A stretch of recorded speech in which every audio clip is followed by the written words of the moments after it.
Naima raced through her morning chores, trying hard to be careful. She washed the laundry in the river, making sure she didn't break any buttons this time. The other girls lazily sloshed clothes around, giggling and gossiping, but today Naima didn't stop to chat. She pumped 4 pails of water at the well, just as Mother had asked, and hauled them back one by one.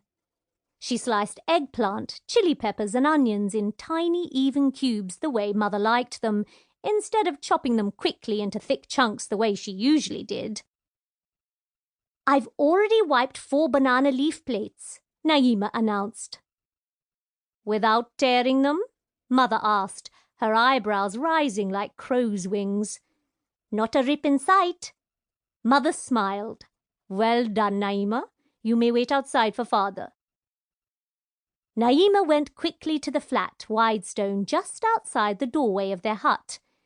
Most of the homes in the village looked the same, with smooth clay walls, thatched roofs, dirt paths and large stone thresholds. They only looked different on holidays, when girls decorated their families' paths and thresholds with painted patterns called alpanas, just as their ancestors had done for generations. In Naima's village, on International Mother Language Day, when the whole country celebrated the beauty of their Bangla language, the leaders gave a prize to the girl who painted the best alpanas. Humming under her breath, Naima carefully mixed up a batch of rice powder paint. She'd invented a new pattern of curves, lines and squares in her mind while doing her chores. Before she started painting, she had to wipe off her last practice design. "Stop and think before you act," Mother often reminded her.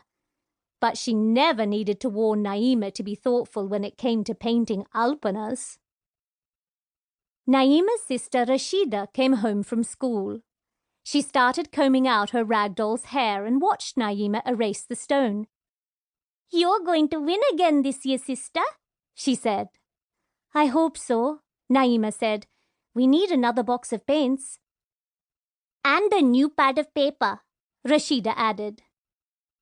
Naima had made the prize last for months. She'd mixed colours from the paint box to create new ones. She and Rashida had discussed how to use each precious piece of fresh paper. Should Naima paint a crocodile slinking through lily pads, or a monkey clutching a coconut as it swung from branch to branch? They picked the best paintings to brighten the dark clay walls inside their one-room hut. The ring of a rickshaw bell made Naima look up. Saleem, their next-door neighbour, was pulling a passenger in his father's rickshaw. Naima watched his skinny legs turn the pedals as he puffed up the hill. The cycle was attached to a brightly painted tin cart with a leather bench and a decorated canopy that shaded customers from the sun. "Why don't you and Saleem play together anymore, sister?" Rashida asked. Naima dabbed her brush into the paint. She started a border of small circles that would go all the way around the big stone rectangle. "When you get older, Mother and the aunts will tell you not to talk to boys too. They'll say it's not proper." "I like playing with everybody at school," Rashida said. "Girls and boys." "You'll probably stop going soon anyway," Naima thought. Only Saleem knew how much she'd wanted to keep going to school.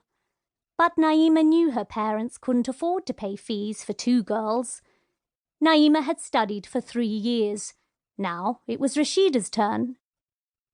"You have to do more chores when you're 10, she said, sighing. "Saleem and I are both too busy to play these days." Naima didn't tell her sister about the signal she and Saleem used when they wanted to meet. Saleem tucked a white handkerchief into his pocket. Naima tied a white bow on her braid.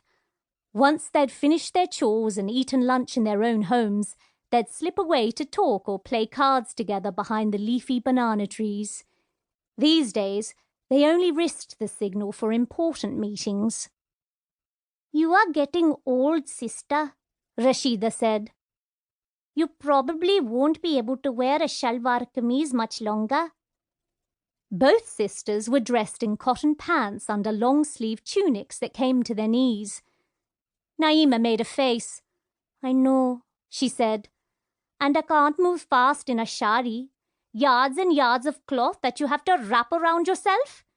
They look pretty, but I feel as if I'm wearing a big bandage. Mother moves fast in her shari, Rashida said. Naima knew her sister was trying to comfort her. I suppose I will too, once I get used to wearing one every day.